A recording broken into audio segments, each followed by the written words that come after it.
Hello students, स्वागत है आप सभी का एक नई वीडियो में। और जैसा कि आप सभी स्टूडेंट्स को मालूम है, जितने भी पोस्ट मैट्रिक के स्टूडेंट्स हैं और एससी एसटी कैटेगरी को छोड़ करके और किसी भी कैटेगरी से बिलोंग करते हैं, तो उनके स्कॉलरशिप के फॉर्म भरने की लास्ट डेट क्या है? 10 जनवरी 2024 तक, यानी कि उनके फॉर्म भरने की लास्ट डेट कल है। तो क्या ये डेट एक्सटेंड होगी या फिर नहीं, इसके बारे में थोड़ी सी चर्चा करेंगे।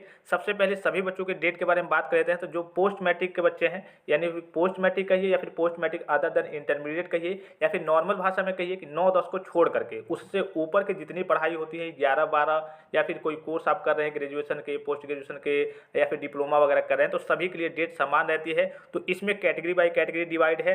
जो जनरल, ओबीसी और माइनॉरिटी के बच्चे हैं उनकी लास्ट डेट कल है, यानी कि 10 जनवरी 2024 तक है।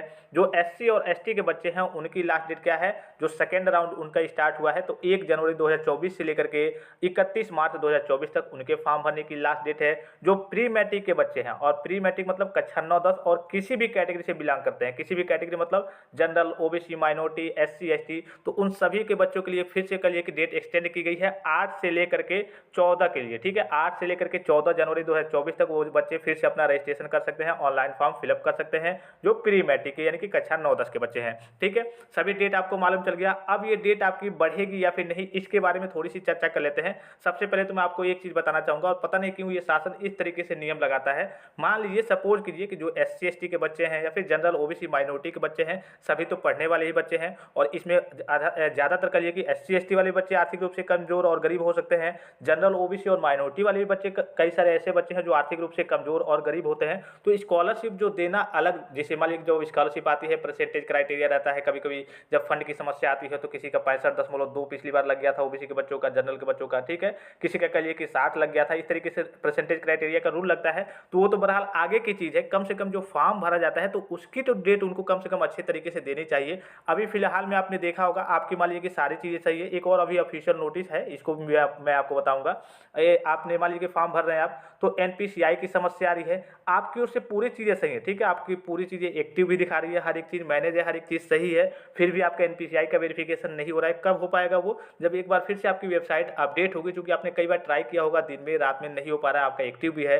तो मैंने कहा था कि एक बार आपको बैंक से अपडेट करा लेना है, अपडेट कराने पे भी नहीं हो रहा है। तो जब आपकी वेबसाइट अपडेट होगी, फिर से वो सारी चीज़ आपकी मैनेज हो जाएंगी, आपका एनपीसीआई का वेरिफिकेशन हो जाएगा। ठीक है, इसके अलावा कई सारे बच्चों के सामने इस प्रकार से समस्या आ रही है कि सिलेक्ट कोर्स या फिर सिलेक्ट ब्रांच की समस्या आ रही है।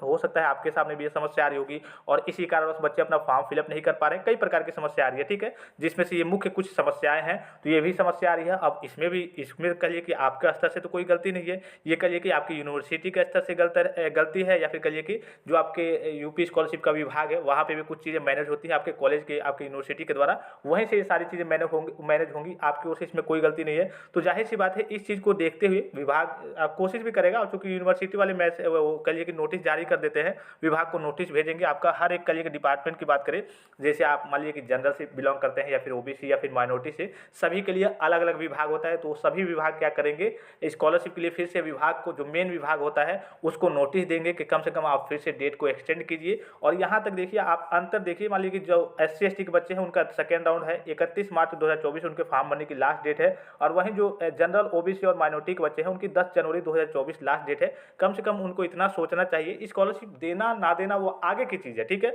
कम से कम फॉर्म भरने में बच्चे परेशान ना हो। एक बार इतना डेट दे दीजिए कि हाँ, बच्चे आराम से अपना फॉर्म फिलअप करते हैं। 2-3 बार बढ़ा है, और जब बढ़ता है घटता है तो बीच में कहिए कि 10 दिन के लिए, 5 दिन के लिए तो वेबसाइट ही ऐसे गायब हो जाती है, चलती ही नहीं है। ठीक है, आपको भी मालूम होगा जब आप फॉर्म फिलअप कर रहे होंगे। तो कम से कम देखिए, ज़्यादातर उम्मीद यही है कि आपकी ये जो डेट है 10 तारीख से बढ़ करके फिर से हो सकता है कि 25 के आसपास, यानी कि आपकी लगभग जनवरी के लास्ट तक ये डेट आपकी फिर से एक्सटेंड हो सकती है। इसलिए कि आपके स्तर से सारी चीज़ सही है, एनपीसीआई का वेरिफिकेशन भी है, हर एक चीज़ है, सिलेक्ट कोर्स, सिलेक्ट ब्रांच नहीं हो रहा है, कई प्रकार की समस्याएं आ रही है। तो इसलिए मैं क्यों कह रहा हूँ, ये जो ऑफिशियल नोटिस जारी हुई है, कई सारे कॉलेज है कि कहिए कि अपना मास्टर डाटा में भी सम्मिलित तो हो गए हैं और अनेकों कार्य नहीं किए हैं, जिसके चलते बच्चे स्कॉलरशिप का फॉर्म फिलअप नहीं कर पा रहे हैं। तो डेट आपकी निश्चित तौर पर बढ़ेगी। और जो भी स्टूडेंट, मैं पहले ही बता दूं कि अभी तक टेलीग्राम चैनल को नहीं ज्वाइन किया, मैं आपसे पहले भी कहते आ रहा हूँ, डायरेक्टली हमेशा कहते रहता हूँ कि जाहिर सी बात है कि आपको अगर स्कॉलरशिप का लाभ लेना है तो स्कॉलरशिप से संबंधित जितनी भी जानकारी है, ऑफिशियल जानकारी, ये कोई जरूरी नहीं है कि ये आपको मैं ही बताऊंगा तो ये आपको मालूम चलेगा, ठीक है।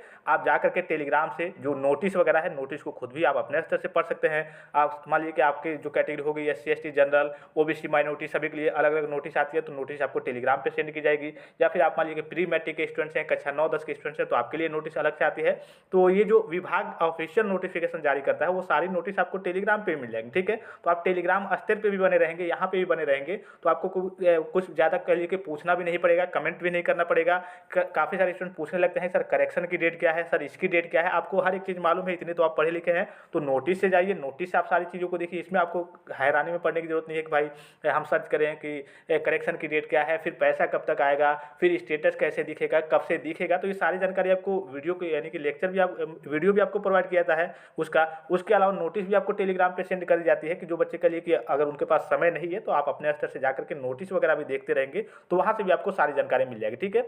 अब ये जो ऑफिशियल नोटिफिकेशन रिलीज किया गया है 6 तारीख के डेट में, यहाँ पर दिख रहा होगा, और ये आपका विभाग है, एक बोर्ड है BTUP यानी कि board of technical education Uttar Pradesh, उसके द्वारा ये नोटिफिकेशन रिलीज किया गया है। और इसमें देखिए कहा क्या गया है और इसकी लास्ट डेट क्या बताई गई है। यहाँ देखिए 6/1/2024 के ऑफिशियल नोटिफिकेशन है, और इसमें लास्ट डेट यहाँ पे मैं आपको दिखा दूं पहले 9/1/2024 यानी कि आज इसकी लास्ट डेट बताई जा रही है। अभी किसके बारे में नोटिस है थोड़ा सा ये समझ लीजिए, ठीक है। यहाँ देखिए विषय की बात करें इसके, तो शैक्षिक सत्र 2023-24 में दशमोत्तर मतलब कक्षा 9-10 को छोड़ करके उससे ऊपर की जो भी पढ़ाई, जो भी कोर्स आप करते हैं कक्षा 11-12 या फिर उससे ऊपर के जितने भी कोर्स हो गए सभी आपके दशमोत्तर में आते हैं, ठीक है। अब ये चूंकि इसलिए बताना पड़ता है, कुछ स्टूडेंट कहेंगे कि बार बार क्यों एक ही चीज़ रिपीट करते रहते हैं, इसलिए बताना पड़ता है कि जो बच्चे पहली बार विजिट करते हैं अब उनको ये नहीं मालूम होता है कि ये किसके बारे में बताया जा रहा है, इसलिए आपको डिटेल में बताना रहता है। जो चीज़ें आपको मालूम है तो स्किप करके आप वीडियो को आगे जा भी सकते हैं, ठीक है।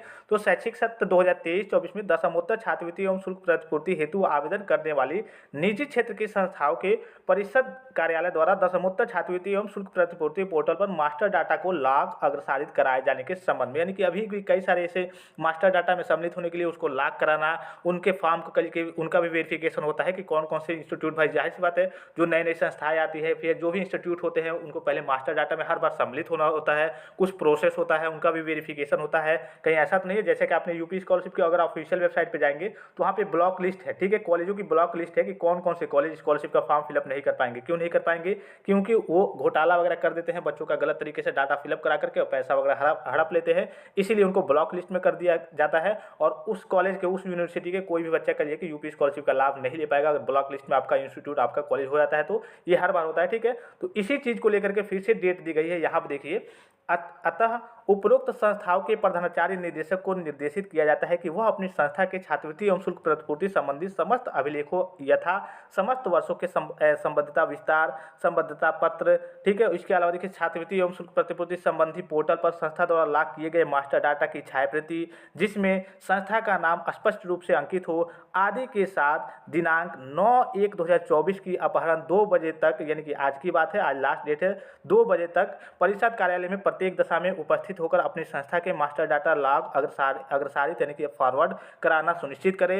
यदि नियत दिनांक एवं समय तक आप द्वारा परिषद कार्यालय में उपस्थित होकर उपरोक्त कार्रवाई सुनिश्चित नहीं की जाती है तो आपके संस्था का मास्टर डाटा परिषद कार्यालय द्वारा अग्रसारित नहीं किया जाएगा, फॉरवर्ड नहीं किया जाएगा, जिसका संपूर्ण उत्तरदायित्व तो संस्था प्रधानाचार्य निदेशक का होगा। यानी कि कई सारे अभी कॉलेज वगैरह ऐसे हैं जो मास्टर डाटा में सम्मिलित हो गए हैं, आगे का वेरिफिकेशन जो कार्य होता है यूनिवर्सिटी लेवल पर सारी चीज़ें करनी होती है वो अभी मैनेज नहीं कर पाए हैं। तो ये BTUP बोर्ड द्वारा नोटिफिकेशन जारी किया गया है और हर एक कॉलेज द्वारा, यूनिवर्सिटी द्वारा यही लापरवाही वगैरह होती रहती है, जिसके चलते कहिए कि बच्चे स्कॉलरशिप का फॉर्म फिलअप नहीं कर पाते हैं, सिलेक्ट कोर्स की समस्या आती है, सिलेक्ट ब्रांच की समस्या आती है। जब तक वो कॉलेज लेवल से मैनेज नहीं होगा तो वो आपका ओपन नहीं हो पाएगा, ठीक है। तो इसी के चलते तो जो आपकी 10 वाली डेट है, जो बच्चे की चूंकि जो SC ST कैटेगरी से बिलोंग करते होंगे उनकी डेट तो बहुत आगे तक है, कुछ बताने की जरूरत नहीं है। जो आपकी 10 वाली डेट है वो निश्चित तौर पर कुछ और बढ़ेगी, विभाग भी इस पर सोच विचार करेगा। जैसे ही कोई ऑफिशियल नोटिफिकेशन, ऑफिशियल जानकारी आती है मैं आपको तुरंत इन्फॉर्म कर दूंगा। जो भी स्टूडेंट टेलीग्राम चैनल को नहीं ज्वाइन किए हैं, मैं बार बार कहते रहता हूं कि अगर आपको यूपी स्कॉलरशिप का लाभ चाहिए, कुछ बच्चे ऐसे होते हैं जो फॉर्म भर के छोड़ देते हैं,